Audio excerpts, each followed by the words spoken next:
"You're wearing that necklace again," Charles said, glancing at my collarbone as if it personally offended him.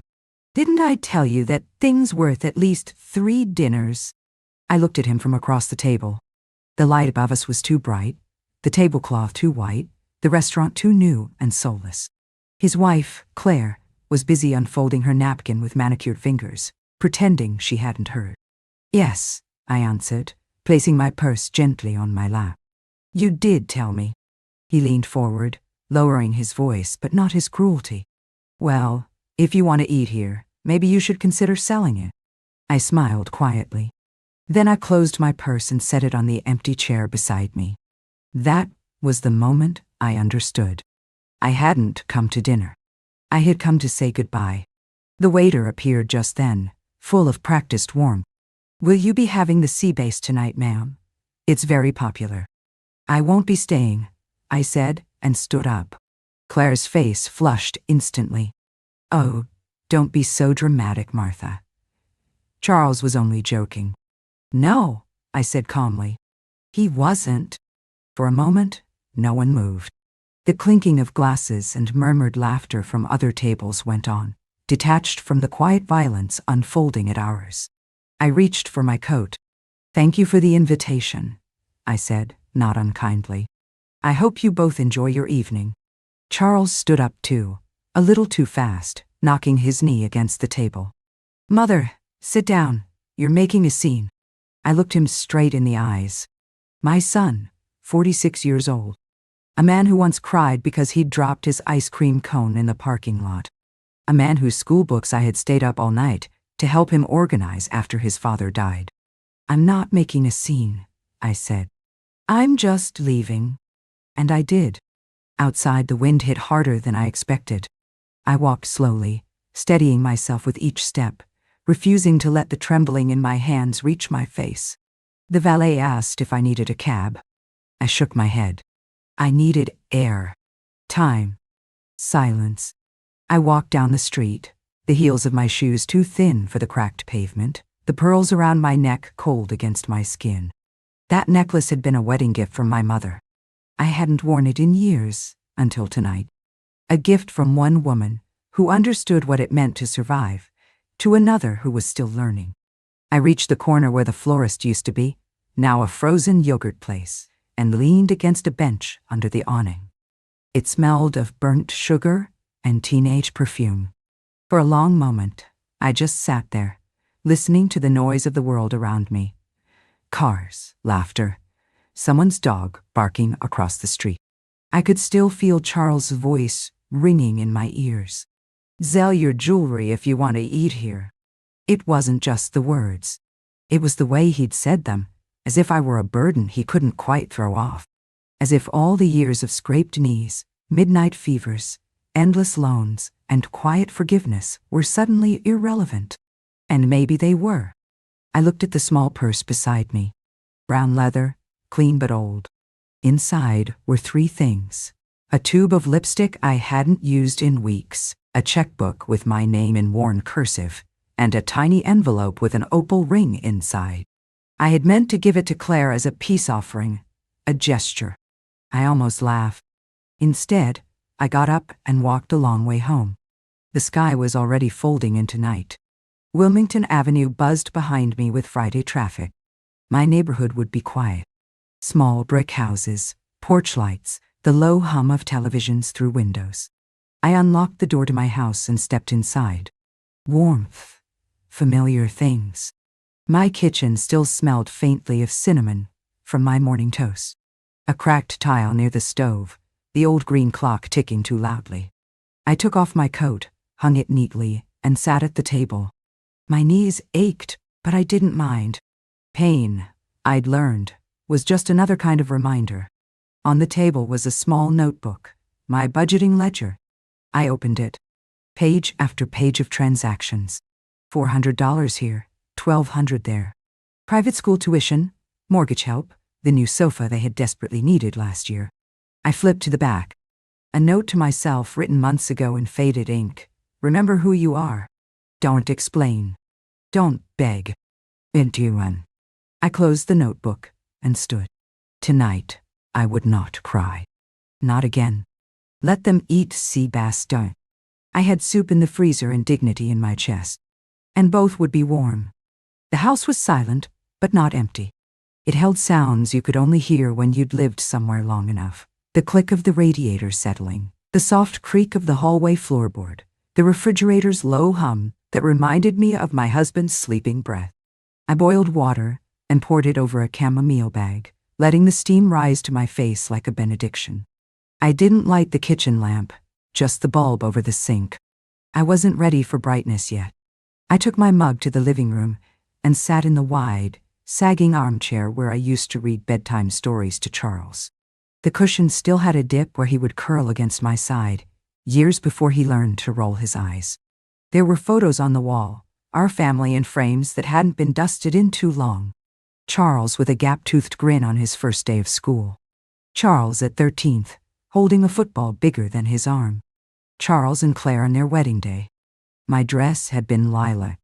I remembered because Claire had wrinkled her nose and said it was a bit grandmotherly. And then the last photo, me holding baby Simon, their son, my only grandchild. He would be 12 now. I hadn't seen him in months. I sipped my tea, letting it burn the back of my throat a little. My eyes traced the ceiling cracks that ran like quiet rivers through the plaster. It wasn't sadness I felt. Not anymore. It was something colder, something that came after sadness when the morning was over, but the bitterness had settled in like dust. What had I been hoping for at that dinner? Not thanks. I had long since stopped expecting that. Not affection. That too had faded. Maybe just basic kindness. A table where I wasn't treated like a relic someone felt obligated to display, and then hide again. A meal where my presence wasn't a transaction. I put down the mug and rose slowly. My knees groaned. My back tightened. My body had learned to adapt to quiet disappointment, but my mind was sharpening. In the hallway closet, behind an old umbrella and a box of tangled Christmas lights, sat the brown accordion folder I hadn't touched in 2 years. I pulled it out and brought it to the kitchen table. It smelled faintly of mildew and old paper. The elastic was stretched and brittle. It snapped as I opened it. Inside were check stubs, bank statements, receipts, some printed emails, and handwritten notes. I began sorting. One by one, I laid them out like cards in a game I already knew I'd lose. Tuition payments, emergency dental work, a new air conditioner when theirs broke, Christmas bonuses when Charles had been between jobs. A check for $10,000 marked Business Bridge. He had promised to pay it back within 6 months. That was 8 years ago. Another for $4,500. Claire's car. Just a small loan, Mom. I need something safe to drive Simon to school. They had asked so easily, and I had said yes so easily. That's what no one tells you about aging. It's not the forgetting that's hard. It's the remembering. All of it. The way you were asked, the tone of voice, the silences after you said yes. I found the letter from the insurance company confirming the policy I had cashed in 5 years ago. That money had gone to help them renovate their kitchen. Claire needs the space. You know how much she loves to cook? As far as I knew, Claire hadn't cooked in years. They had 3 food delivery apps on their phones. I'd seen them. I found a crumpled Post-it note stuck between receipts, in my own handwriting. You don't give more than you're prepared to lose. I must have written it during a rare moment of clarity. I smiled. Too little, too late. I stacked the papers back into the folder, slower now, more deliberately. Each one was a reminder. Each one, a piece of the truth. It wasn't just the dinner. It was the years that had led to that moment. The first time Charles said, "Can we just keep this between us?" The first time Claire looked through me, as if I weren't even in the room. The way Simon, once warm and curious, now barely said 2 words to me. I had allowed all of it with every dollar, every gesture, every silence. I had made myself smaller and smaller, until even my presence at dinner felt like a luxury they could revoke. I stood and stretched. My legs trembled a bit. I held the edge of the table for balance, then carried the folder to the secretary desk in the corner and locked it inside. Tomorrow, I would visit the bank. But tonight, I would sleep. Not the restless half-sleep I had grown used to, full of worries and rationalizations. No, tonight I would sleep with a heart that, while bruised, had finally started to beat on its own terms. And for the first time in years, I wouldn't dream about what I owed. I would dream about what I still had left. I didn't sleep deeply, but I slept fully. When I woke, the light coming through the curtains was gray and clean, the kind of morning light that asks nothing of you. I sat up slowly, my joints stiff but bearable. There was no rush. That was the gift of my age. Time was no longer a tyrant. I made coffee instead of tea. I wanted the bitterness. At 9 sharp, I was dressed and ready. Slacks, blouse, coat, neat, modest. The opal ring was still in my purse. I didn't take it out. The bank was only 3 blocks away. I didn't drive. I wanted to walk. The cold air cleared the last bits of sleep from my bones. As I moved down the sidewalk, past the bakery with its cinnamon haze and the pharmacy window full of vitamin D displays, I felt something like steadiness return. Inside the bank, it smelled of carpet and air conditioning. The line was short. I waited behind a man with too much cologne and a woman holding a baby who stared at me with frank, drooling interest. When my turn came, I asked to speak to someone about my personal accounts. A young man named Terrence brought me into a small, glass-walled office and smiled with too many teeth. "What can I help you with today, Mrs. Fletcher?" Fletcher. That was my husband's name. I still used it, even though George had been gone for 14 years. I liked how it sounded. Solid, kind. "I'd like to review all outgoing payments and automatic transfers," I said, setting my folder on his desk. Terrence blinked. "Certainly. Do you have something specific in mind?" "Yes," I said, unfolding the first page. "I want to know exactly where my money is going, and then I want to stop some of it. Maybe all of it." He nodded, suddenly less casual. He typed on his keyboard, his fingers long and pale. "You do have several recurring transactions set up. Most are scheduled monthly. Mortgage support, education funds, a car lease."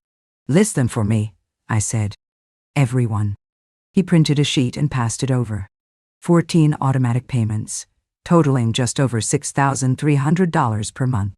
I stared at the paper. So did Terrence. "Is something wrong, Mrs. Fletcher?" I folded my hands on the desk. They looked older today, but they didn't shake. "No," I said. "Nothing's wrong. I'm just finished." Terrence tilted his head, trying to remain polite. "I'm not sure I understand." "I want every automatic payment suspended immediately," I said. "Until further notice. I'll come in monthly if I have to approve any transfers." "I can help you set that up," he said.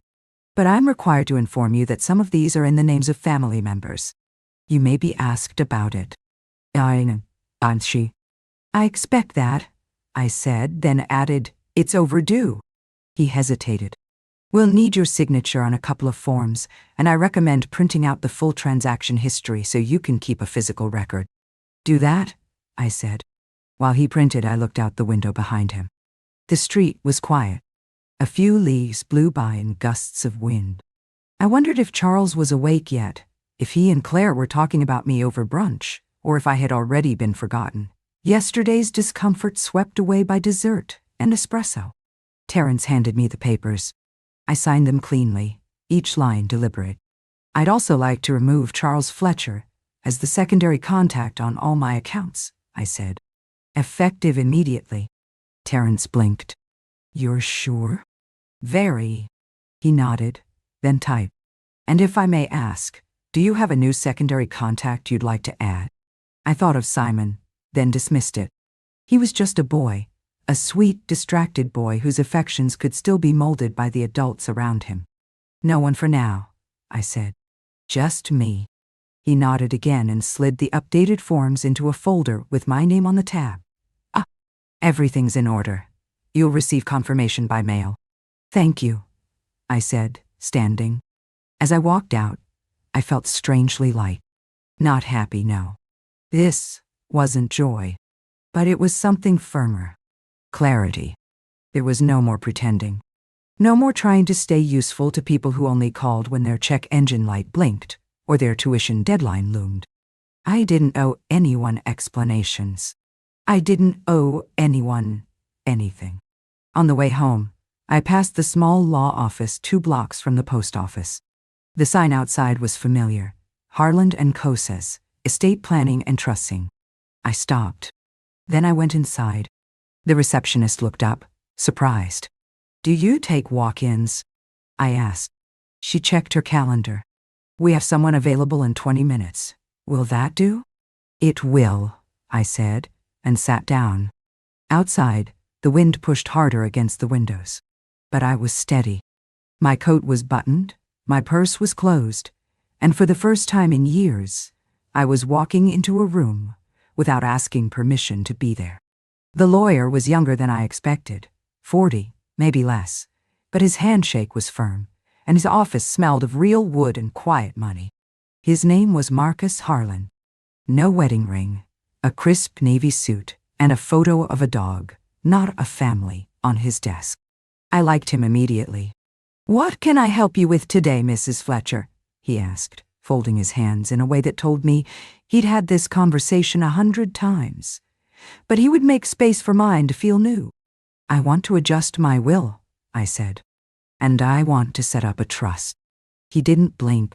"All right, we can absolutely help with that. Is this a revision of an existing document or a complete restructuring?" "Complete," I said. "Nothing from the old one should remain. I want a clean start." He nodded and opened a folder. "May I ask, before we begin, do you have any specific goals for the trust? For the will?" I looked out the window for a moment before answering. The sun had broken through the clouds just enough to cast a pale gold stripe across his bookshelf. "Yes," I said. "I want to make sure that the people who stood beside me when they didn't have to are the ones who benefit when they no longer can." That made him pause, just briefly, but he nodded again. "Understood." We talked for nearly an hour. I told him about Charles, about Claire, about Simon. I was fair. I wasn't here to punish. I wasn't seeking revenge. I just wanted things to reflect reality. Charles had been named my sole heir after George passed. At the time, it made sense. I wanted to protect my son. But sons become men, and men make choices. And Charles had made his. Marcus asked careful questions. Did I want to disinherit them completely? Was there anyone else I wished to include? "I have a granddaughter," I said, surprising myself. "From my brother's side. Her name is Joanna. She visits once a month, sends real, handwritten letters. I don't think she even knows how much that means." Marcus nodded. "We can set up a percentage allocation or name her as a primary beneficiary." "She gets the house," I said, "and the car. Everything else goes into a trust. For her, or for a cause of my choosing later." "De me. And your son?" Marcus asked. Not accusing, just clarifying. "I'll get a letter," I said. Marcus raised an eyebrow but didn't push. Once we had established the framework, he pulled out the forms. "You'll need to sign these today. I'll notarize them, and then we'll begin drafting the final documents." I signed. My hand shook slightly on the first line, but not on the second or the third. By the time we were done, I had a folder of my own, sleek, embossed, organized. It felt more solid than any family photo. "Do you need assistance informing your family of these changes?" Marcus asked as he walked me to the door. "No," I said. "Let life inform them. It has a louder voice than I ever did." Outside, the wind had calmed. I walked home the long way, passing the bookstore, the diner, the park. The benches were empty, the trees beginning to shift into their brittle autumn coats. At home I made soup, lentil, and carrot. Simple, warm.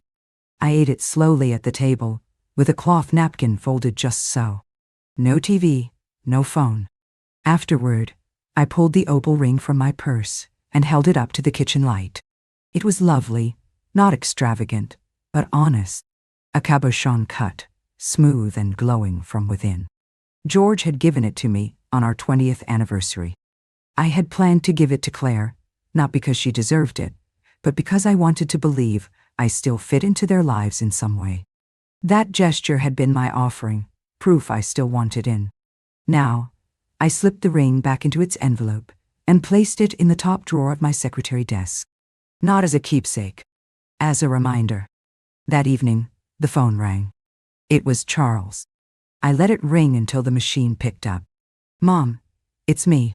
Just wondering if everything's okay. Claire said you left kind of suddenly yesterday. She thinks maybe it was her tone, but I told her it couldn't be that. Anyway, give me a call." He hung up. No apology. No question that acknowledged anything deeper than inconvenience. I picked up the phone and erased the message. Then I opened a new notepad. At the top I wrote, "What I wanting." It was a short list. It began with peace and ended with freedom from expectation. I was 72 years old and just beginning. The next morning, I woke before the sun. Old habits. George used to say that real clarity came before breakfast. I never believed him at the time. I do now. I made a pot of tea and sat by the window, watching the sky lighten behind the chimney stacks. It would be a quiet day, and that was exactly what I needed. There was still one last task I hadn't touched. A box at the back of the closet. Not papers, not receipts, no numbers at all. Just memory. I slid it out from beneath a folded quilt. The cardboard had softened at the corners, the tape browned with age. Inside were pieces of my life I hadn't seen in decades. George's old watch, still not ticking, a faded apron with a flower in the pocket, birthday cards with awkward child's handwriting. "Tito, the best mom ever," from a boy who no longer called me that. At the bottom, wrapped in tissue paper, were the earrings. Tiny sapphires, set in silver. They had been a wedding gift from George's mother, Dartere. I hadn't worn them in over 20 years. I wasn't sure I ever would again, but I wasn't here to cry. I was here to account. I brought the box into the kitchen and laid each item on the table like evidence. These were the things I had never tried to sell. Not even when the roof leaked, or the washing machine broke, or Charles lost his job for the third time and needed it, just a little help to get back on his feet. These were the things I kept because they mattered. And now, I had to decide what to do with them. I wasn't in a hurry. I made toast, ate it slowly, then called the jeweler. "In Andrews and Sons," the man answered.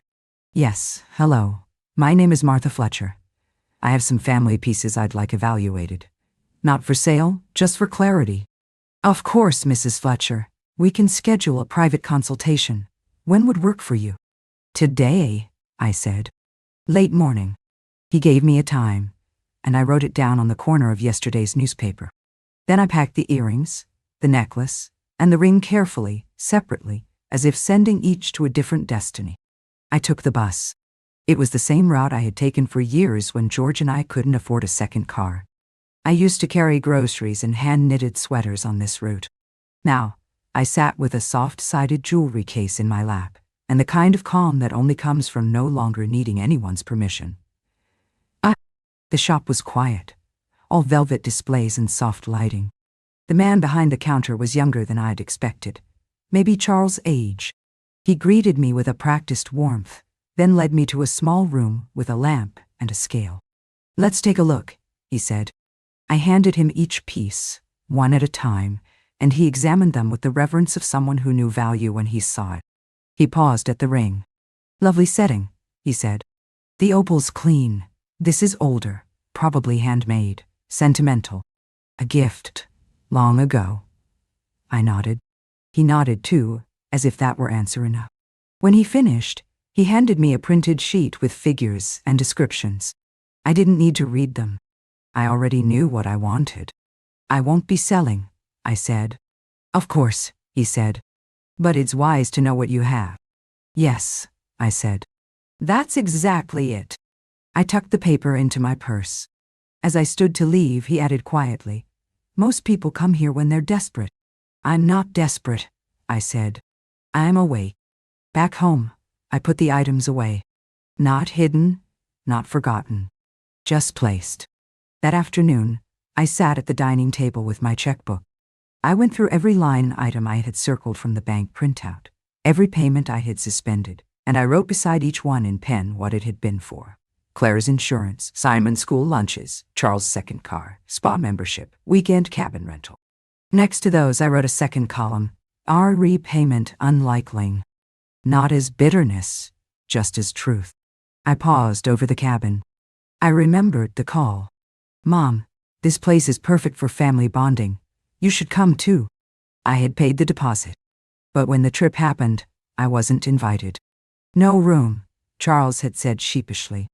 Claire's sister is coming, and Simon's bringing a friend. I wrote next to it, not forgotten, not forgiven, not mourned, just marked. A phone rang, not the landline, my mobile.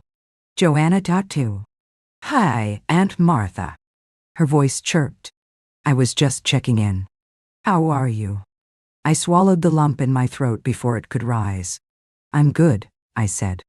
Busy, actually. That's great. Listen, I was wondering, next weekend I'll be in town for a conference. Any chance I could drop by? Of course, I said without hesitation. Bring your appetite. I'll cook something decent for once. She laughed. Deal. After we hung up, I sat for a while in the quiet, letting it settle. No one had asked me how I was in weeks. Not really. Not since last fall, when I'd gone in for that scan and Claire had texted, "Let us know if it's serious." It hadn't been. But even if it had, I knew that they wouldn't have shown up. The doorbell rang, unexpected. I opened the door, and there he was. Charles Dottie, windswept, red-faced, no coat. Mom, he said, stepping forward. We need to talk. I stepped back, but not to let him in. Just enough to let the air pass between us. I think you're right, I said. We do. And then I closed the door. Not slammed, not locked, just closed. The conversation could wait, but my clarity could not. The silence after the door clicked shut was loud. I stood there for a moment, my hand still on the knob, breathing slowly. Through the frosted glass, I could see Charles' shape hesitate, then retreat. No knocking, no shouting. He left like someone who hadn't expected the door to close, like someone who was used to it staying open, no matter what came through it. I turned back into the house and walked slowly to the living room. There was a photo on the mantel I hadn't really looked at in years. Me and George, arms linked, standing in front of our first car, a battered blue station wagon with peeling paint and no air conditioning. We were both so young in that picture. I was wearing a yellow dress I had sewn myself. George had one arm slung around my shoulders, the other pointing at the hood of the car, as if it were a prize we'd won. We were both smiling, not for the camera, but for each other. That was 1969, the summer before Charles was born. The beginning. I sat on the couch and let the memories come, uninvited. I had spent so many years pushing them aside, too busy, too tired, too needed. But now, there was no reason not to let them in. George had died quietly, the way he lived. 1 minute, he was drinking coffee. The next, he was slumped forward in his chair. I knew something was wrong the instant the mug hit the floor. He was gone before the ambulance arrived. Charles had been 28. He flew in, stayed for 2 nights, and made a lot of promises. I'll check in on you every week, Mom. That lasted a month. I didn't blame him then. People grieve in strange ways, and I was strong. Or so everyone said. I handled the funeral. I sold George's tools. I even ran the hardware store on my own for another year before closing it. Then I started again. That's the part no one really remembers. How I opened the alteration shop on Main Street with nothing but 2 sewing machines and a loan I wasn't supposed to get at my age. But I did. And I worked, and I paid every cent back. When Charles got laid off, I sent money. When Claire wanted to go back to school, I offered help. When Simon was born, I drove over with casseroles and soft blankets. I said yes so many times, I forgot what no sounded like.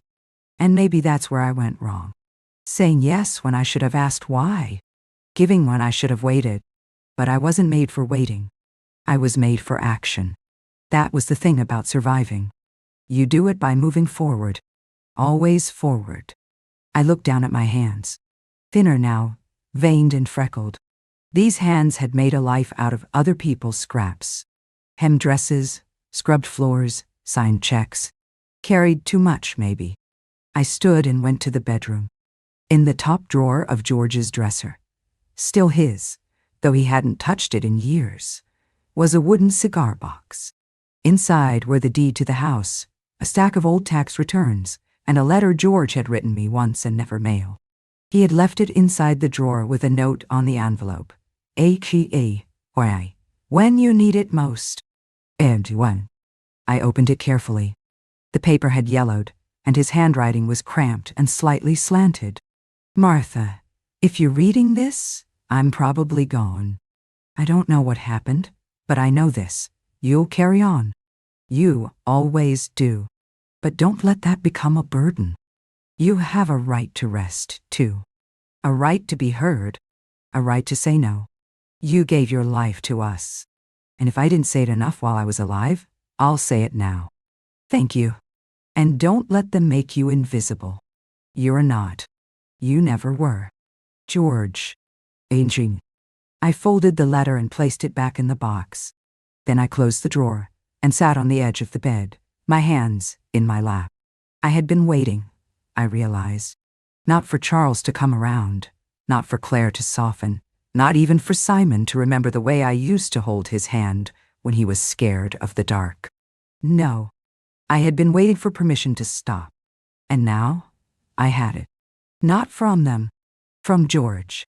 From myself. I went to the hall closet and took out a suitcase, the good one. I packed slowly, deliberately. A few changes of clothes, a pair of soft shoes, the photograph from the mantel. I didn't know where I was going just yet, but I knew I would be going on my own terms. The house didn't feel like home anymore. It felt like a museum to someone I no longer wanted to be. The phone rang twice that afternoon. I didn't answer. I spent the evening writing letters. Not long ones, just enough. To Simon, GIP, hope one day you understand the cost of silence.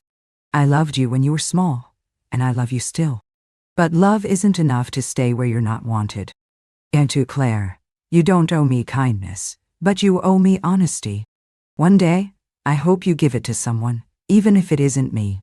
Charles, I didn't write anything. Not yet.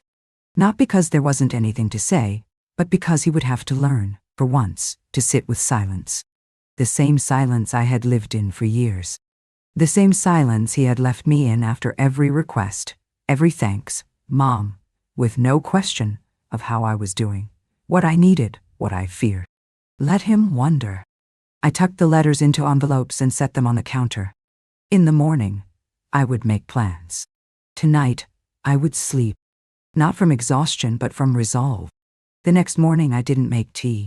Instead, I opened the windows. The autumn air rushed in like a guest who had been waiting outside too long.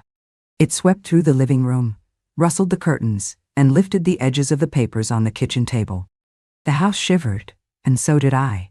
Change always starts with a chill. I wrapped a shawl around my shoulders and stood in the middle of the room. The suitcase was still packed by the door, quiet and patient. My letters lay on the counter, unopened, unstamped. I wasn't in a hurry. Not yet. At 9:40, the phone rang. I knew who it would be. Charles.D. I let it ring once, twice. On the third ring, I picked up. Hello, I said, my voice calm, even. His voice was rushed, tense, the tone he got when something in his world didn't go as expected. You didn't answer yesterday? I know. He hesitated. Can we talk? We are. He sighed. No, I mean, in person. I'd rather talk now, I said. While the air is still clear. Silence. Then, okay. I sat down. I could picture him pacing somewhere, his office maybe, or his car. He always had trouble being still when he wasn't in control. What's going on? He asked finally. Claire said you left dinner because of something I said. But Mom, I was joking.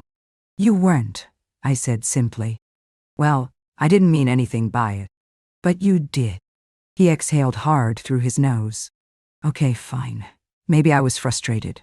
You always bring up the past, the sacrifices that... Look, I just wanted a nice night. And I wanted respect, I said. We both left hungry. He didn't respond. I let the pause grow long enough to make him uncomfortable. Then I added, Charles, I've canceled the automatic payments. That got him. What? All of them. As of this week. I spoke to the bank. I spoke to my lawyer.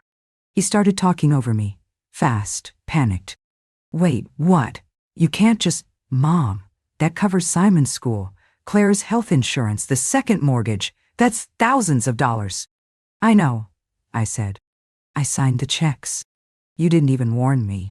I wasn't required to. He made a sound, half laugh, half scoff. You're punishing us. This is because of one bad night. No, I said. This is because of 15 years. He went quiet. I could almost hear his thoughts, gears turning, weighing what he could say to turn this around. But I wasn't a problem to be solved. Not anymore. I'm not doing this to hurt you, I said, more softly now. I'm doing this because I don't want to be complicit anymore. In what? In my own erasure. That shut him up again. Charles, I said, do you know when you last asked me how I was without needing anything? Without prefacing it with, hey Mom, quick then, do you remember? He didn't answer. I do, I said. It was the year Simon was born. You came over just to check on me after George died. You brought soup. You let me talk. That was a long time ago.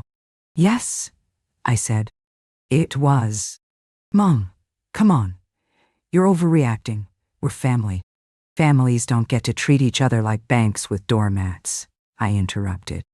Don't call that family. I've been under a lot of stress, he said, shifting tactics.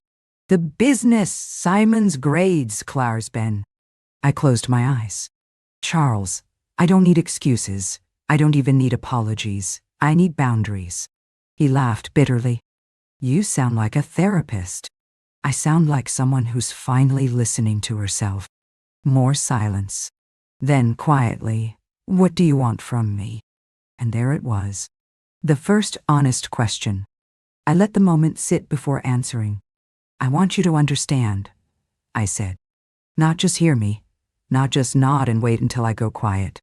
I want you to understand that I gave you my life, and somewhere along the way I lost myself, and that ends now. And he didn't say anything. I didn't rush to fill the silence. Finally, he said, so what? You're cutting us off. I'm choosing myself, I said. If that feels like being cut off, maybe it says something about the way we've been connected. I don't know what to say. I know. Another pause, then grudgingly. Can I come by tomorrow? Just to talk? You can, I said. But not to convince me. Not to reverse anything. Okay, he said. I waited. And for the first time in a long time, he added quietly, how are you, Mom? I didn't expect the question to land the way it did.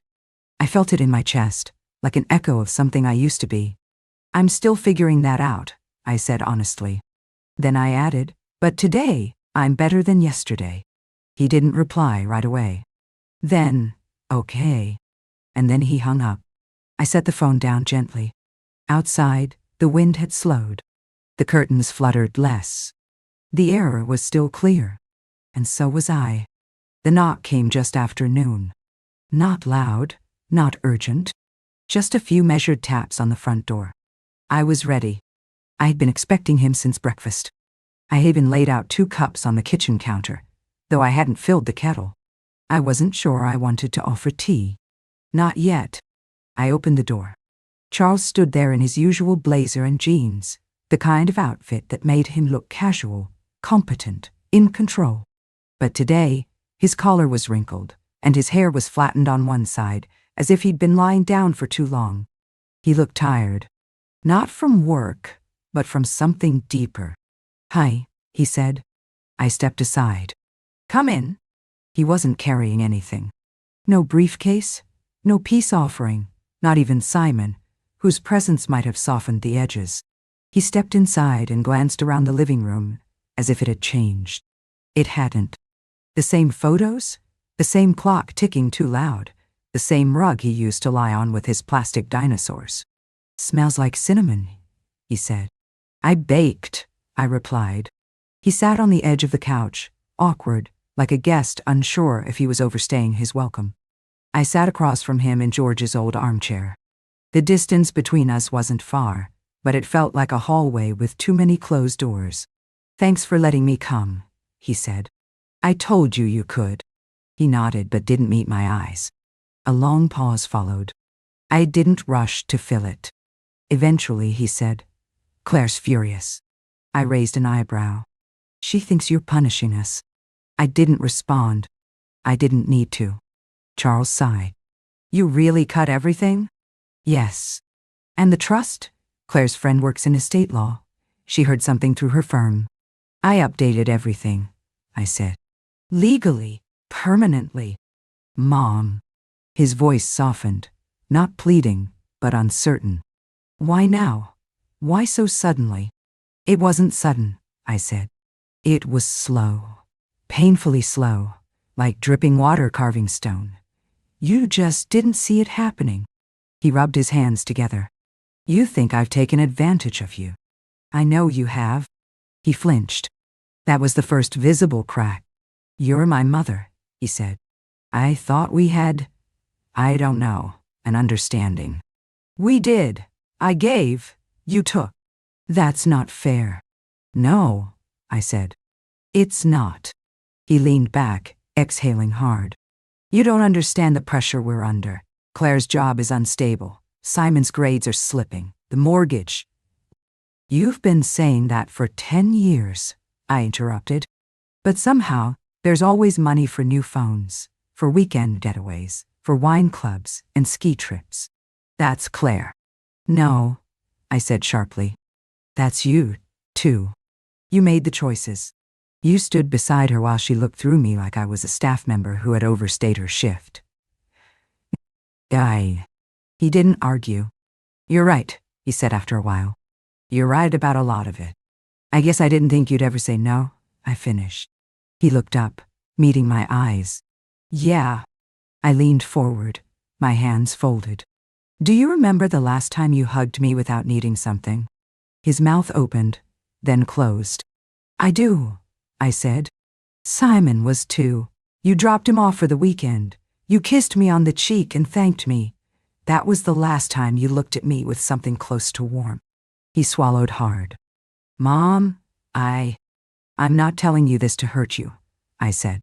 "I'm telling you this because I spent years thinking if I gave enough, I would be remembered, I would be valued." "But you can't buy love, Charles.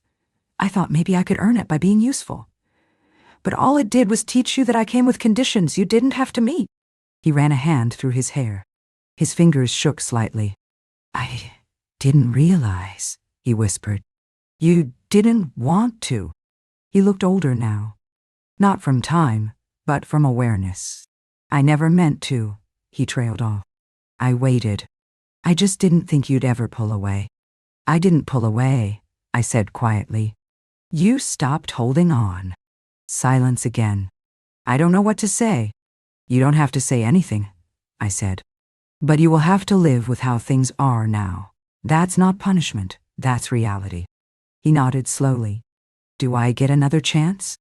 I tilted my head. "What would you do with it?" He didn't have an answer. And that was answer enough. I stood. "Do you want pie?"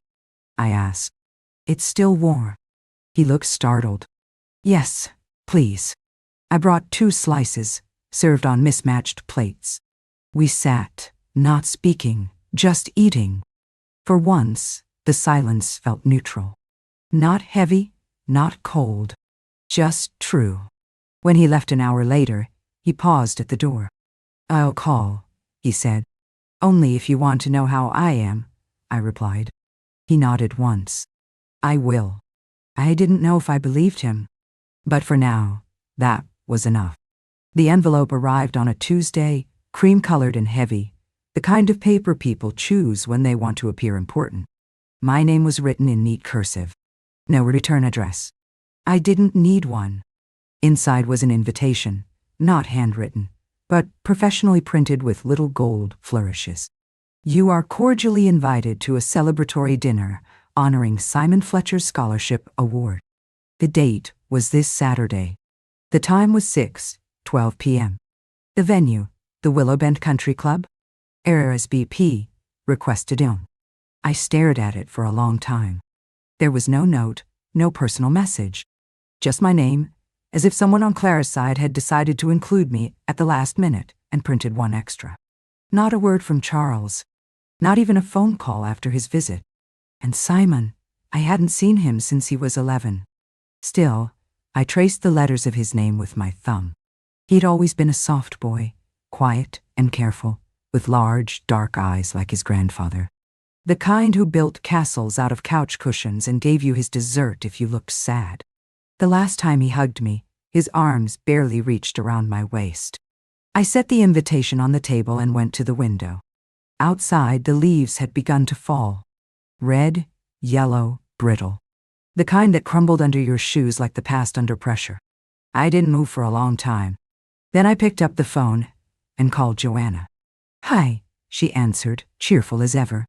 "Are you free this Saturday?" I asked. A pause. "I think so. Why?" "I have an event," I said. "And I'd like you to come with me." She didn't ask what kind. She didn't hesitate. "Of course. What should I wear?" I smiled. "Something that makes you feel solid." Saturday came cold and fast. I wore a dark green dress I hadn't touched in years. The one George had always said brought out the sharpness in my eyes. I pinned my hair up, slipped on the pearl earrings, and wore no perfume. Joanna arrived at 5. She wore navy and a quiet lipstick. When she saw me, she blinked. "Aunt Martha," she said softly, "you look like a woman who's about to close a chapter." "Not close," I said. "Just underline." She offered her arm, and we drove together.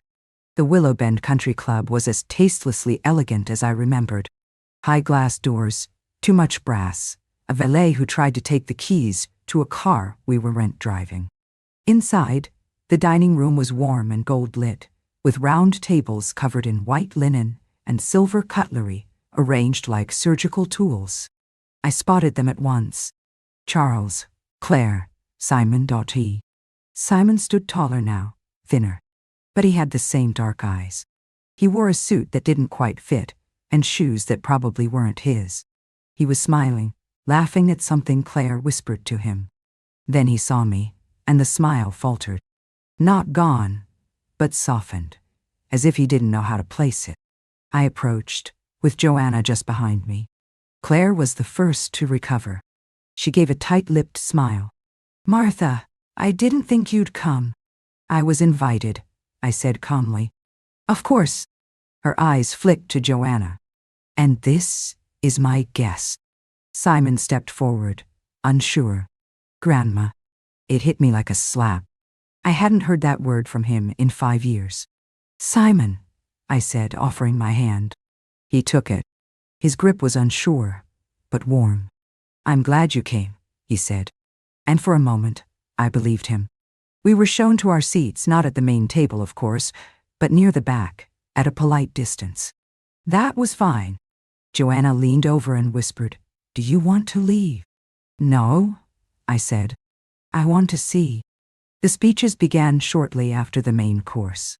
Claire spoke first, full of careful pride. Then Charles, standing a little too stiffly, thanked everyone for supporting Simon's future. He glanced at me once but didn't say my name. And then Simon stood. He was nervous but not shy. He thanked his teachers, his parents, his school counselor. And then, looking straight at me, he said, "And to the person who first taught me how to hold a pencil properly and how to finish what I started, even when things got hard." He paused. "My grandmother, Martha Fletcher." There was a silence in the room, brief but unmistakable. I didn't smile. I didn't nod. I simply looked at him, because for the first time in years, someone saw me. After the applause, Simon returned to the table. He didn't sit near his parents.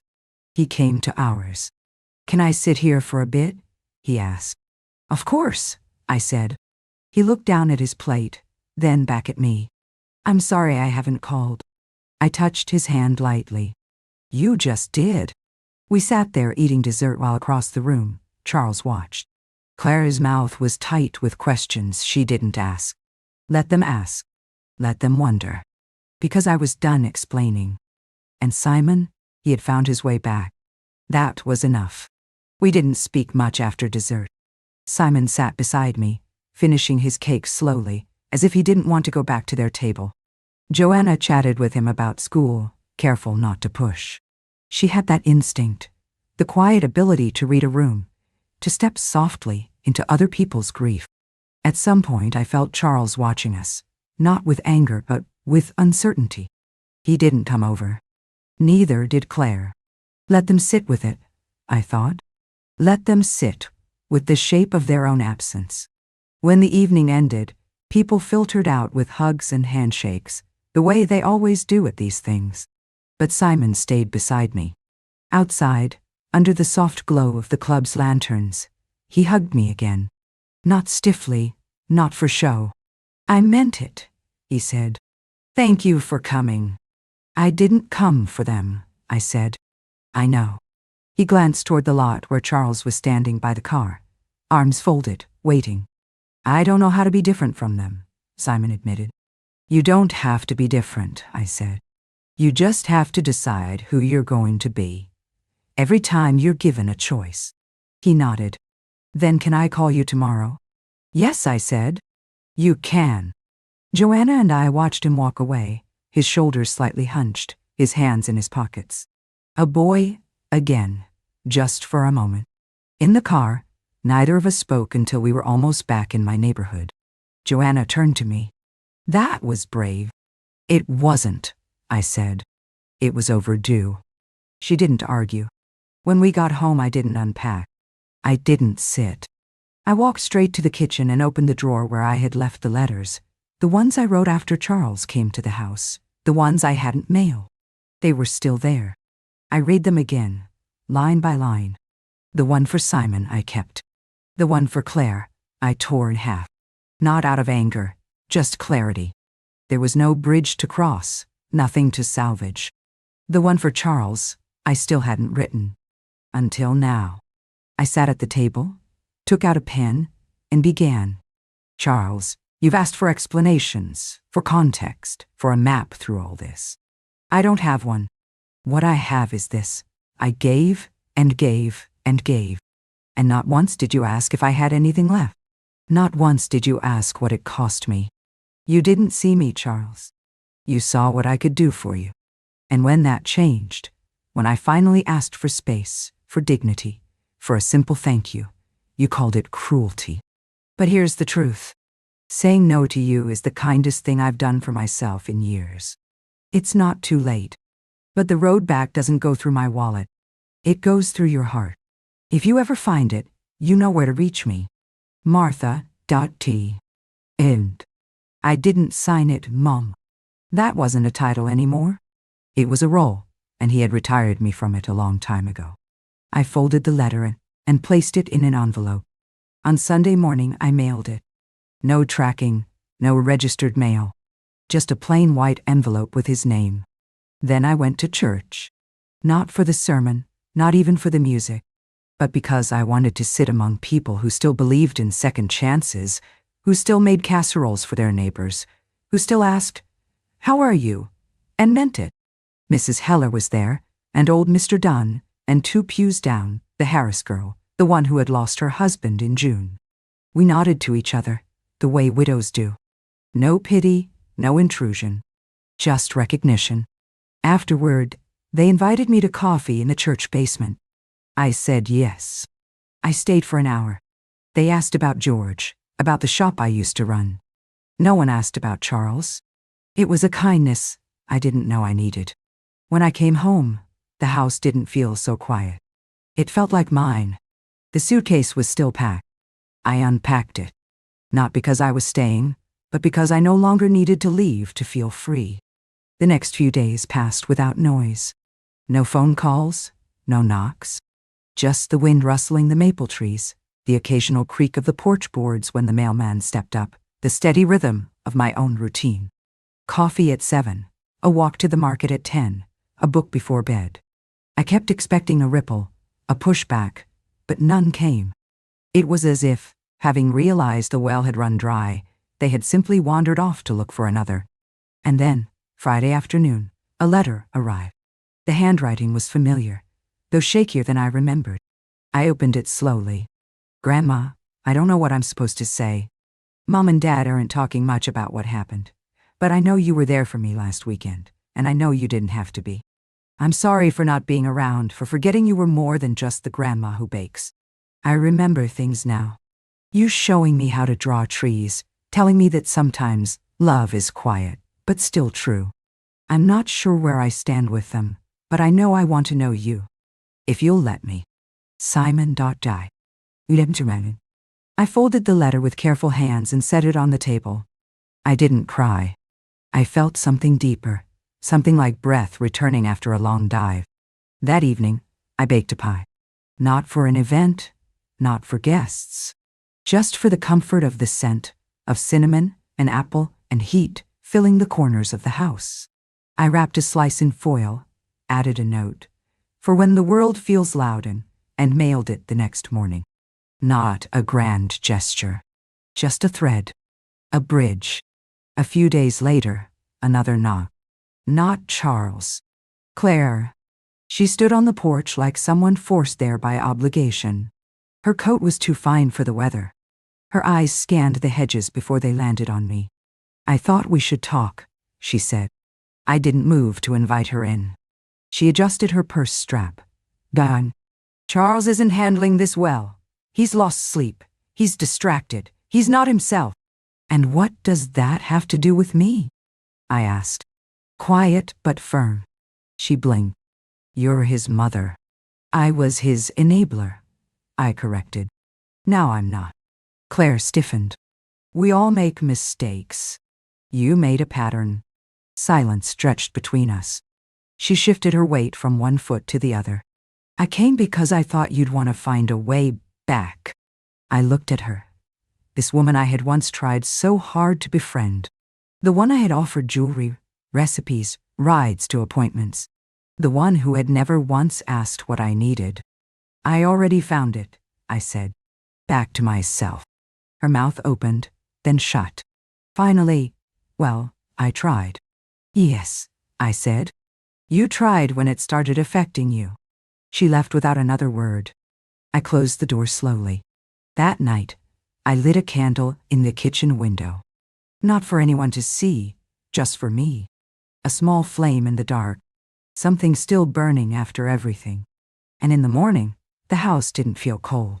It felt earned. The first snowfall came earlier than usual. I watched it from the armchair by the front window, wrapped in a thick shawl George had brought back from a trip to Asheville. The flakes fell slow and clean, covering the street in silence. It was the kind of snow that made the world seem kinder than it was. I didn't have anywhere to be. No one waiting on a casserole, no errands for other people's lives. Just the steady rhythm of my own breathing, the kettle starting to hum behind me, and the peace of being unnecessary to anyone but myself. I sipped my tea and opened Simon's letter again. I had already read it 3 times. There was a sentence near the bottom I hadn't paid enough attention to before. I remember when you told me the truth isn't something you shout, it's something you live. I had told him that. He was 8, I think, and crying because a boy at school had called him soft. I had sat him on the porch swing, wrapped his little fists in mine, and said those words as if I believed them. And now, years later, he had remembered.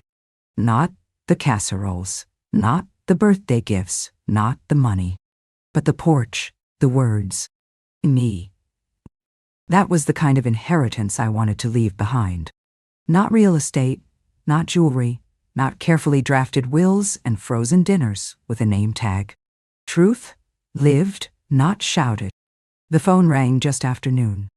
I answered on the second ring, not rushed. Grandma? It was Simon. Yes. I'm outside. I looked through the window, and there he was, standing in a coat too thin for the weather, holding a paper bag, snow dusting his shoulders. I opened the door. "You didn't call first," I said. "I know," he said. "I didn't want to give you time to say no." I smiled. "Smart." He stepped in, stomping the snow from his boots. I handed him a towel, and he wiped his hair. His cheeks were red from the cold, but his eyes were steady. "I brought something," he said, holding up the bag. Inside was a jar of honey, a loaf of bread, and a small, lopsided candle. "I made it," he said, nodding at the candle. "School project. Smells like cedar and orange." I lifted it to my nose and breathed in. It smelled like December and memory. We sat in the kitchen. I toasted the bread. We didn't talk much while we ate. He watched me like someone trying to read a book slowly, afraid of missing something. Afterward, we moved back to the living room. I lit his candle and set it on the coffee table. "You don't have to explain anything," he said suddenly. "Not about Dad or money or any of it." "I wasn't going to," I said gently. "I just wanted to be here," he said. "With you." I nodded. "That's all I ever wanted from any of you." He looked down at his hands, then up again. "I used to think you were just kind, but now I know you were strong. You still are." I didn't answer. He didn't need me to. We sat in silence, the kind that doesn't feel empty, while the snow thickened outside and the candle's flame burned low but steady. That evening, when he left, he hugged me again. Not like a boy, but like someone who knew exactly what he was doing. I watched him walk back through the snow, his footprints sharp in the white. I didn't feel proud. I felt seen. In the weeks that followed, Simon began calling every Sunday. Not long conversations, just enough. A few updates, a question or two. Laughter sometimes, silence sometimes too, the good kind. The kind that sits between people who know they don't have to fill space to be welcome in it. Once, he asked if I remembered the stories I used to tell him about the bluebird that nested in our mailbox when he was little. I told him. Of course I remember. How it laid 3 eggs, how we checked on them every day, how I made him promise not to touch the nest. He said he had written a poem about it in his English class. I didn't ask to read it. I didn't need to. That Sunday, after we hung up, I found myself at the mailbox again, brushing off the frost. No nest this time. Just memory. Claire called too once. Not to apologize, but to inform. "There's been a shift in Charles' job," she said flatly. "He may be out by next quarter." I listened, waited. She paused, then softly, "He's not doing well." "What does that mean?" I asked. "He doesn't sleep. He walks around the house at night. He says your letter won't leave his head." I said nothing. "I'm not asking for anything," she added. "I just thought you should know." It was the most human thing she had said in years. "Thank you," I said, and meant it. She hung up. A week later, a letter came from Charles. Not typed, not long. Just 6 lines. "Mom, you were right. I didn't see you. I saw what you gave me, and I assumed you'd always be there to give. I don't know how to fix that, but I want to. If you ever feel like it, call me. Love, Charles." I didn't cry. I put the letter in the drawer beside George's. Some things need time. Others just need to be left where they are. As evidence that clarity, when it comes, is often too late for restoration, but just in time for reckoning. That Sunday, Joanna came over. We made soup together, just like old times. She peeled carrots while I sliced leeks. We moved around the kitchen like women who understood what it meant to be useful but not used. "I saw your name on the donors list at the women's shelter," she said. "I didn't put it there." "Well, it's there." I shrugged. "Let them wonder." She smiled. "You're changing things, even now." "I'm setting things right," I said. "For myself." Later we ate in silence. The kind you earn. The kind that comes after everything has been said. As she left, she kissed my cheek. "You seem lighter," she said. "I'm no longer carrying what was never mine to hold," I said. After she was gone, I turned off the lights, stood in the middle of the house, and listened. No voices, no demands. Just my breath. Just the quiet. And it felt like home. The new year came without ceremony. No party, no champagne. Just me, sitting in my armchair with a cup of tea, watching the second hand on the wall, clock push the night into morning. When the hour changed, I didn't say a word. I just exhaled. And that was enough. On the first Monday of January, I walked to the bank. Not because anything was wrong, but because I wanted to see it. My balance, my name, the unbroken trail of my own decisions. Terrence greeted me like an old friend. He didn't ask why I was there, just smiled and said, "We still have those estate papers on file if you'd like to review anything." "I'm not changing anything," I said. I just wanted to remind myself it was real. He understood. Good people don't always come in family shapes. Afterward, I stopped by the post office. I had ordered a small brass nameplate for the front gate. Not a family name, not a welcome message. Just Martha Fletcher, Residentin. I screwed it in myself that afternoon, my hand steady despite the cold. When I finished, I stood back and read it aloud once. Not for the neighbors. For me. The next day, I received a card in the mail. No return address. Inside was a photograph of Simon, standing by his campus library, bundled in a wool coat, holding a sign that said, "Why first in the family, but not the last." There was a sticky note folded inside. "Your voice is in every step I take." I pinned it to the corkboard in the kitchen, next to old recipes and shopping lists. That weekend, I baked bread for the church drive. Not because I had to, but because I wanted to. Giving, it turns out, still lives in me. But now, it has borders. People have begun to notice. Mrs. Heller asked if I would consider leading the community book group again. I told her I'd think about it. Mr. Dunn brought by a box of firewood and said nothing, just set it by the porch. Even Claire sent a card. Not a full apology, just a line in careful script. "We all could have done better." I see that now. I didn't reply. Some things are better left acknowledged, but unanswered. One evening near dusk, I sat on the porch with a quilt over my knees and a cup of coffee cooling in my hand. The neighborhood children were playing down the street, bundled in puffy jackets, shouting nonsense at each other in a language only the young seemed to know. And I thought, not about what had been taken from me, but about what I had reclaimed. Not revenge, not even reconciliation. Just space. The right to choose, the right to rest, the right to stop being useful and still be seen. George would have liked this version of me. Not just for her strength, but for her peace. When the porch light flickered on, I didn't move. I sat a while longer, letting the quiet settle around me like a second shawl. There would always be echoes of dinners unspoken, of birthdays forgotten, of favors repaid with silence. But they no longer hurt.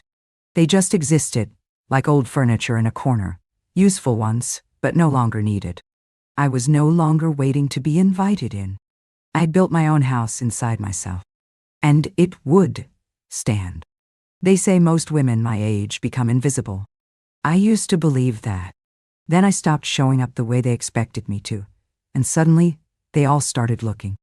The pharmacist asked if I needed help reaching something. The young woman at the bakery called me "ma'am" and offered a discount. Even the man from the utility company, who had never once looked me in the eye during all the years I paid Charles's overdue bills, paused and asked if I was doing okay these days. I said yes, and I meant it. This wasn't the life I had imagined I would have in my 70s. I had pictured holidays filled with loud laughter and messy tables, grandchildren asleep on couches, someone calling out from the kitchen, "Mom, where's the cinnamon?" Instead, I have silence. A small house with worn floors, a single voice, mine, moving through it without hesitation. And it is enough. Some mornings I walk through the neighborhood and notice how little has changed. The Graysons still keep their lawn too neat. The Martinez kids still ride their bikes too fast around the corner. The same tree near the bus stop still leans to the left, as if it's tired of pretending to be growing straight. But I have changed. I no longer shrink in conversations. I no longer explain my choices as if I have committed a crime. I no longer ask myself if I was too harsh, or too cold, or too late. I was right on time. A few days ago, I received a voicemail from Charles. His voice was softer, slower. I don't know if you'll listen to this, but I wanted to say I reread your letter twice, and I think I'm beginning to understand. You don't have to call me back. I just wanted you to know I'm listening now. I didn't delete it. I didn't return the call. Some doors remain closed, not out of anger, but out of understanding. Some love is better from a distance. Simon visits once a month now. He doesn't stay long. We drink tea, talk about books, sometimes just sit quietly and eat what I have baked. He brings news of school, of his plans. He asks questions not just about the past, but about me, who I was, who I am. Once, he asked if I ever regretted anything. I told him no. Regret requires believing you had the power to choose differently when you didn't even know a choice existed. But I know better now. These days, I write in a small notebook I keep by my bed. Not for anyone else, just for me. I write what I notice, what I remember, what I refuse to forget. Yesterday's entry: freedom doesn't come when they stop taking. It comes when you stop giving what was never yours to give. That night, I slept well, dreamless. Still, if you're reading this and you've ever felt like you disappeared the day they stopped needing you, don't believe it. You were never invisible. You were just looking into the wrong eyes. Start with your own. And if this story spoke to something in you, please share it. Not for me. For every woman who was told she should be grateful for the silence.